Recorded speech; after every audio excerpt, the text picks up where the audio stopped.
Never thought I'd become the kind of man who watches a clock and feels nothing. 43 years old, licensed electrician, 17 years with the same union local out of Spokane, Washington. My name is Ray. Wait, no. Let me start over. My name is Joel Pruitt, and I need you to understand something before I tell you what I did. I was a good father. I am a good father. Those two things can both be true even after everything that happened last spring. My son Eli is 10 years old. He's got this laugh that sounds like someone trying not to laugh, if that makes sense. Like he's always in on some joke nobody else knows about. He loves baseball cards, the physical ones. The kind you have to drive to a hobby shop to find. He keeps them sorted in binders by team, then year, then player. Meticulous. Gets that from me, honestly. After the divorce, he'd bring his binders to my apartment every other weekend and spread them out on the kitchen table like he was setting up a command center. Those weekends were the best part of my life. My ex-wife Renee and I split 4 years ago. Nothing dramatic. We just grew into different shapes and stopped fitting. We did it right, as divorces go. Mediated, not litigated. Shared custody, no court fights. We even went to co-parenting counseling for 8 months. We were proud of ourselves for being civil, for being adults about it. Renee met someone about 2 years after the divorce. His name was Scott Vance. She introduced him to Eli slowly, carefully, the way the parenting books tell you to. I met Scott once at a school play. Firm handshake, expensive watch, confident in that way that reads either as competence or arrogance, and you can't always tell which until it's too late. He coached youth football on weekends and worked in commercial real estate. His Instagram looked like a Ralph Lauren ad. I told myself I was being territorial, that my gut reaction to Scott was just wounded ego, not intuition. I kept my mouth shut. Second mistake I've ever made as a father. The first was trusting that someone else would protect my son. I do commercial electrical work, big projects, warehouses, hospital retrofits, sometimes government contracts. Last March, I was 3 weeks into a job at a new distribution center being built outside of Boise, Idaho. 14-hour days, temporary housing on site, limited cell signal in the building. The schedule was brutal, but the contract bonus was real, and I was trying to finish paying off the last of Renee's share of the house we'd sold. Eli was supposed to be with me that weekend, but I'd called the head and asked Renee if she could take him. The Boise job was at a critical point and I couldn't leave. She said yes without any trouble. That should have felt normal. I think about that now. I finished early, not dramatically early. The subcontractor crew ahead of me wrapped their phase 2 days ahead of schedule, which meant my crew had a window to run our conduit work without waiting. We finished the rough-in by Thursday afternoon instead of Saturday. My foreman told me to go home. I drove straight through. 8 hours, 1 stop for gas, and a bad burrito somewhere outside Twin Falls. I got into Spokane around 2 in the morning, slept at my apartment, and decided I'd swing by Renee's to see Eli before she expected me. Surprise him. Maybe take him to get those pancakes he likes from the place on Monroe Street that puts cinnamon in the batter. It was 7 in the morning when I pulled up. Scott's truck was in the driveway. Renee's car was there too. I knocked. Waited. Knocked again. Nothing. I could hear the TV on inside. One of those home renovation shows Renee always had running in the background. I walked around to the side of the house. There's a gate to the backyard. I'd helped install it when Eli and I built a raised garden bed back there 2 summers ago. I still knew the latch code. I heard it before I saw it. This low, rhythmic sound. Almost like breathing, but not quite. Coming from the storage room they built off the back of the garage. It was newer construction, added by the previous owners. Insulated walls. A door with a deadbolt. 1 small window up high with a frosted pane. I said Eli's name. The sound stopped. Then, "Dad?" 1 word and my whole body went sideways. His voice was wrong, small in a way it had never been before, not even when he was 5, not even when he'd had his tonsils out and barely had the energy to talk.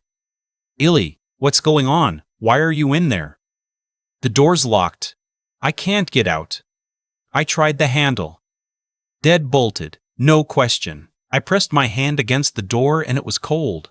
The room had no heat source and the March morning was 38 degrees in Spokane. "How long?" I asked. I don't know why that was my first question. Maybe some part of me already knew I needed to be collecting information. How long have you been in there, bud? A pause. Then since Tuesday night. It was Friday morning. Tuesday night. 3 days. My son had been locked in an unheated storage room for 3 days.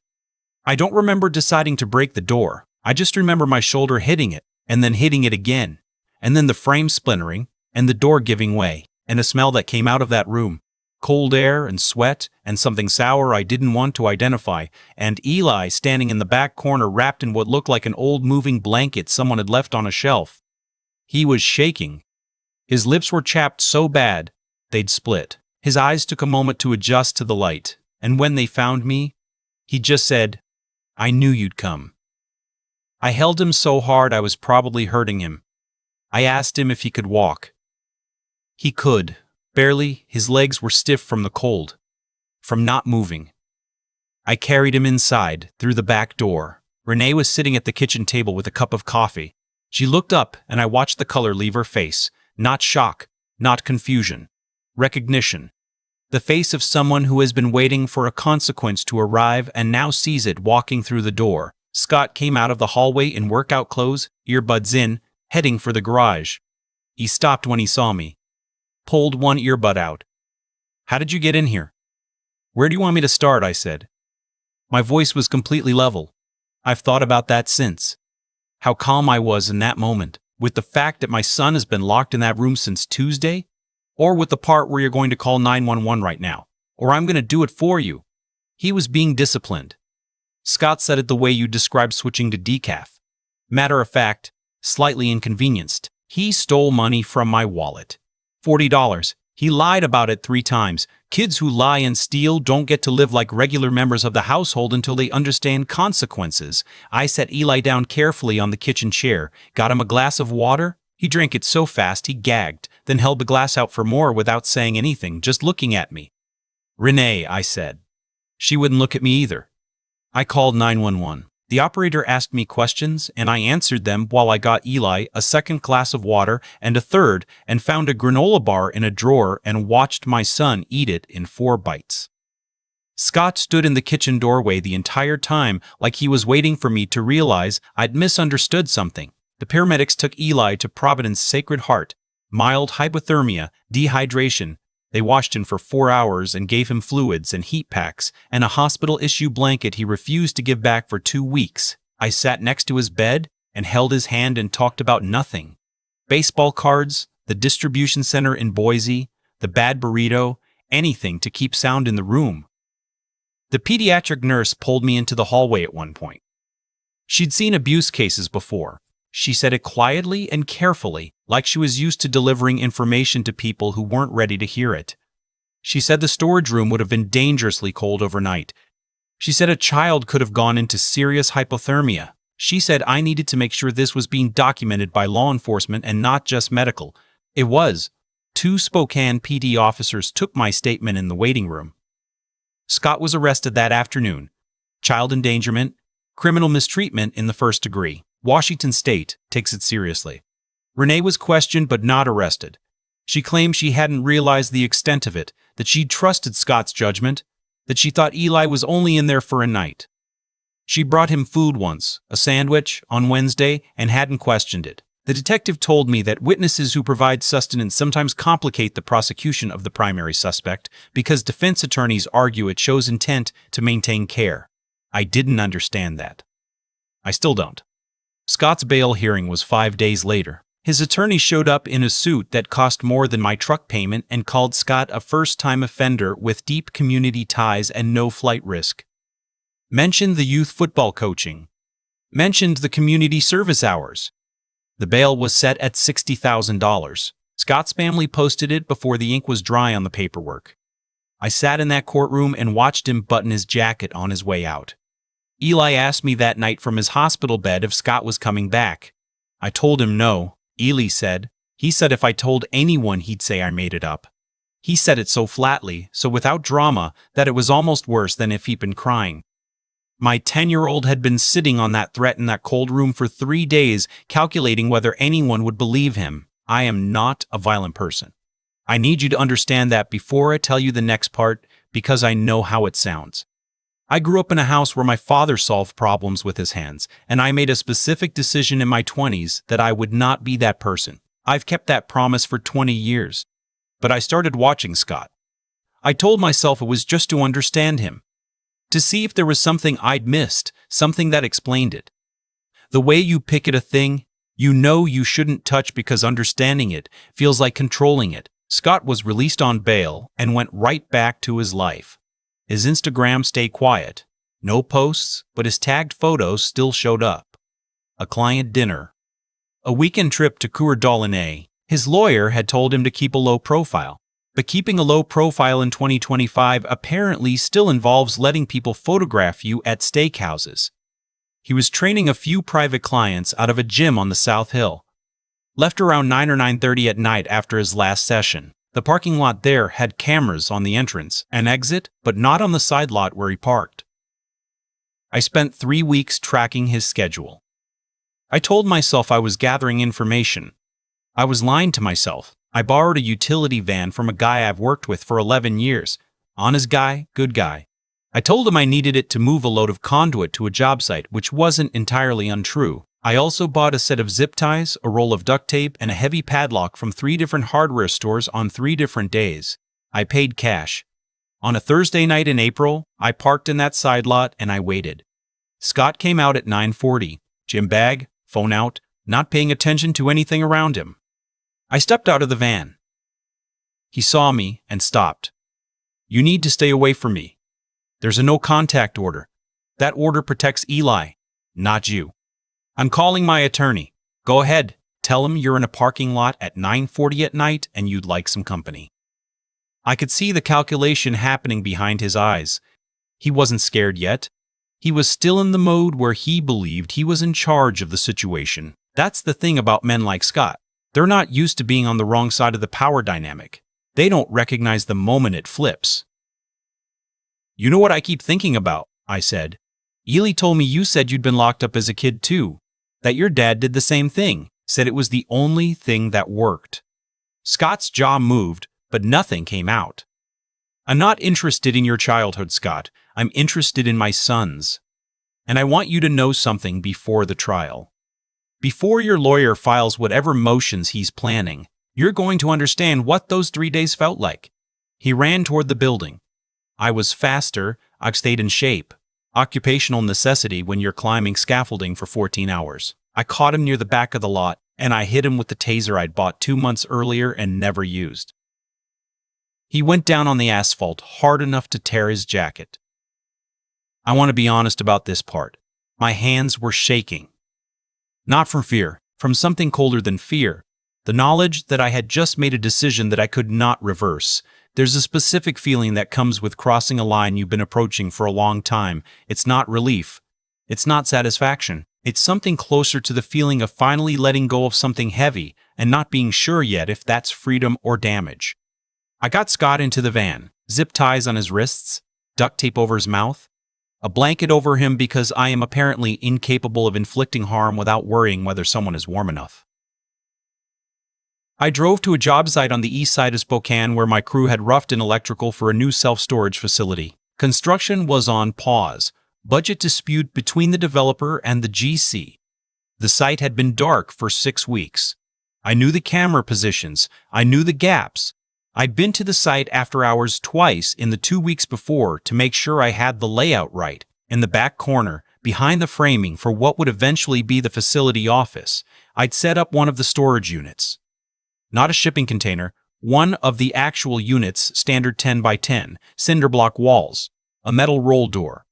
I'd padlocked it with a combination only I knew. Inside I'd put a sleeping bag, a real one, rated to 20 degrees, because the nights were still cold, a gallon of water, 2 granola bars, and a bucket in the corner. More than Eli had gotten. I pushed Scott inside. I crouched down so I was at his eye level. He was pulling at the zip ties, eyes wide, breathing hard through his nose. 72 hours, I said. Starting now. Every 4 hours I'm coming back to the vent on the sidewall. I'm going to tell you what time it is, and I'm going to tell you what Eli was experiencing at exactly that point. You're going to sit there in the dark and think about my son. I pulled the roll door down, snapped the padlock shut.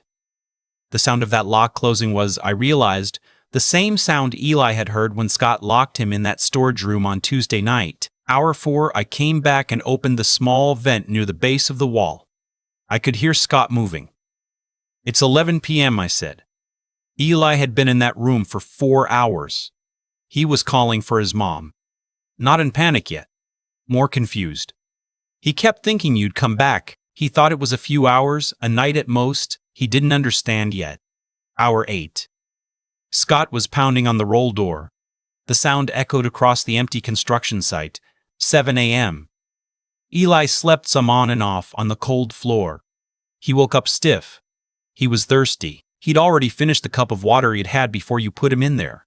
He started to realize this might not be a few hours. Hour 16. The pounding had slowed. 3 p.m. Wednesday.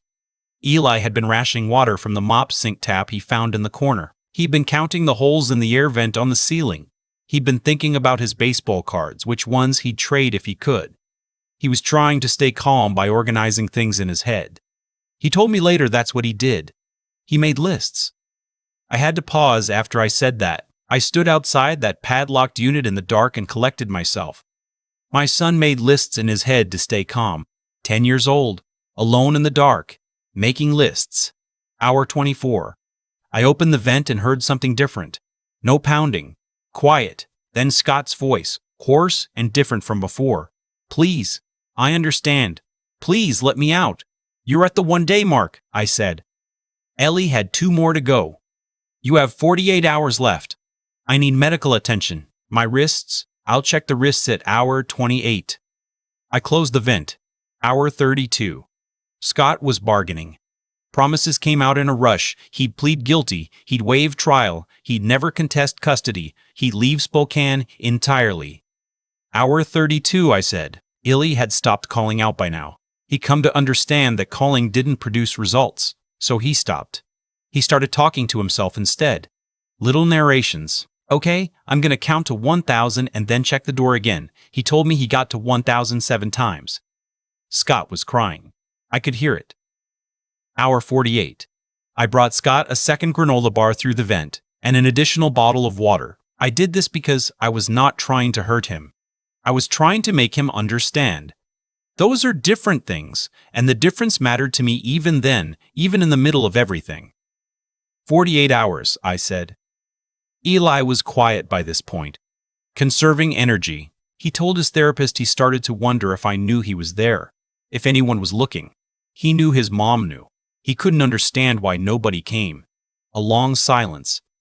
Then Scott said something I hadn't expected. He said, "My dad kept me in the basement for a week once. I was 8. I thought that's how you teach kids who won't listen." I didn't say anything. "I know that's not an excuse," he said. "I know." I still didn't say anything. I stood there in the cold Spokane night, and I thought about cycles and violence and the way damage travels from one person to the next, like a current through a wire. It didn't change what he'd done to Eli. It didn't make me feel better, but it added a new weight to everything. A different kind of heavy, and I've been carrying it since. Hour 60. I'd left a phone inside the unit at hour 58 with the voice memo app running. I told Scott I'd left it there so he'd have something to do so he could talk, process, whatever he needed. He didn't know about the recording. In the 2 hours that followed, Scott talked.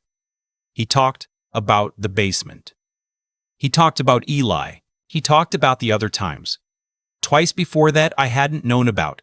Shorter stretches, an hour here, 2 hours there. When Renee was out and Eli wouldn't stop talking back, he talked about the Tuesday incident in specific detail.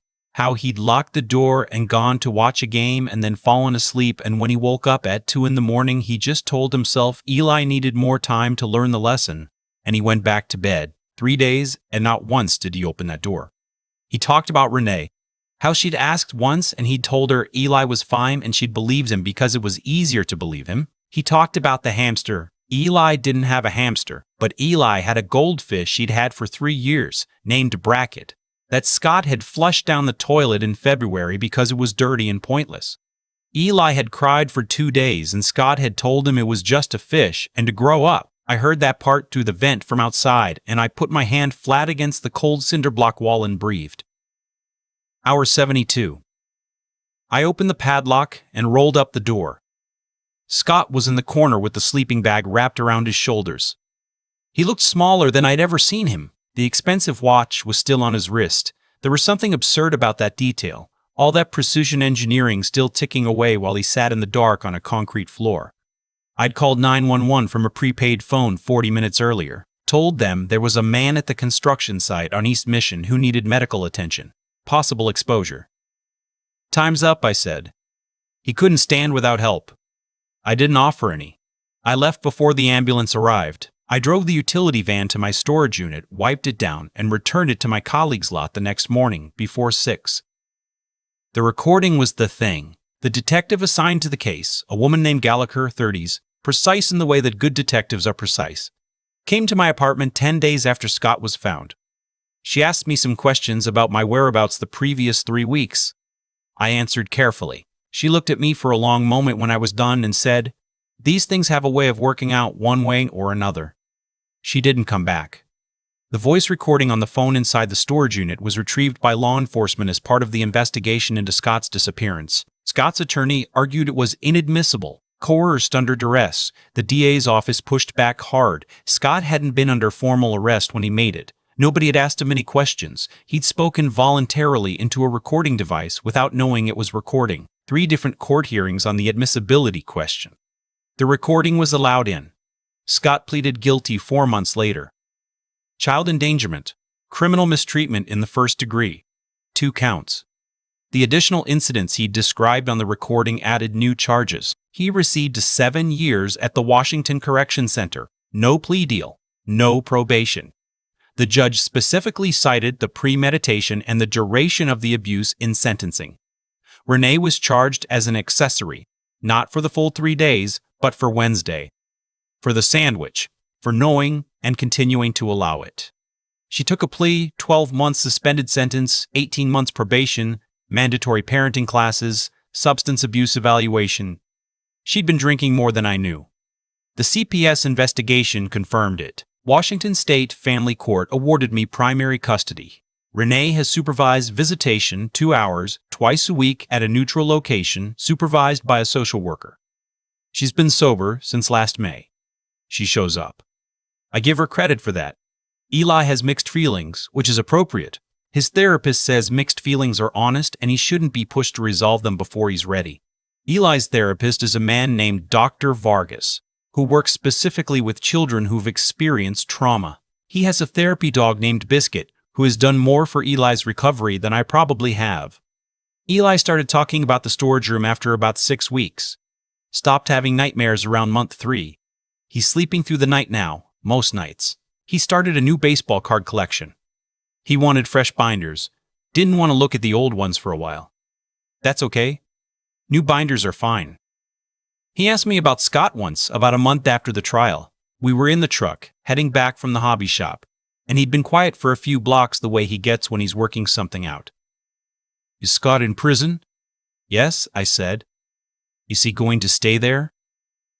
"For a long time, yes." He looked out the window. "Did you do something to him before he went?" I kept my eyes on the road. "I made sure he understood what those days felt like," I said. "I made sure he couldn't forget it." Eli didn't say anything for a while. We drove past the Monroe Street Bridge and he watched the river. "Good," he said anything for a while. We drove past the Monroe Street Bridge and he watched the river. "Good," he said. "Just that?" 1 word, and he opened his binder and went back to sorting cards. I didn't say anything either because there wasn't anything to say that would make it simpler than it was. I see a therapist now too. Thursday evening's office on the 2nd floor of a building downtown. A man named Dr. Tent Hess, who has very good neutral face and lets me talk without rushing me toward conclusions. He calls what I'm dealing with a moral injury. The term comes from military research. It describes the psychological impact of doing something that violates your own ethical framework, even when you believe it was necessary. Soldiers deal with it. First responders deal with it. Apparently, fathers who cross lines they've spent their whole lives avoiding also deal with it. Some nights I'm fine with what I did.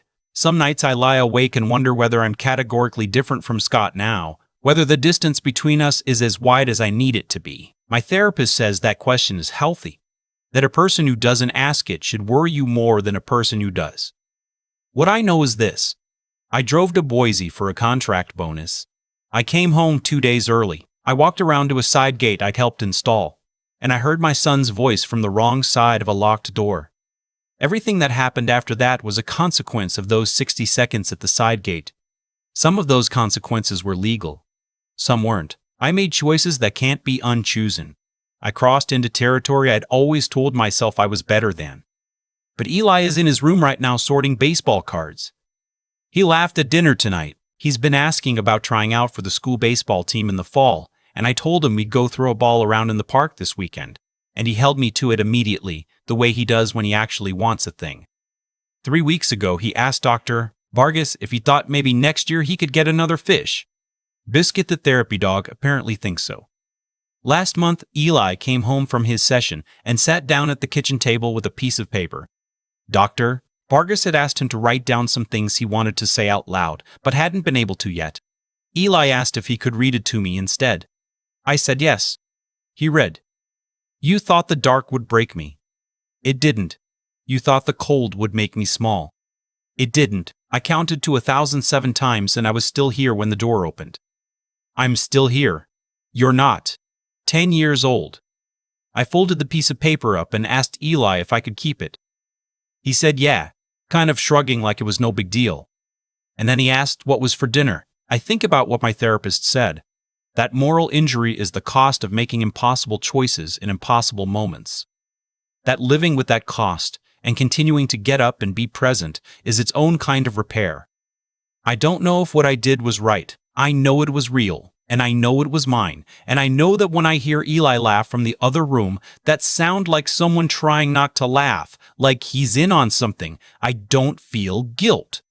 I feel like his father. That's enough. Right now, that's enough. I've been thinking a lot lately about the gap between who you think you are and what you're actually capable of, in both directions. Before last March, I thought of myself as someone who kept his hands to himself, someone who let the system do its job.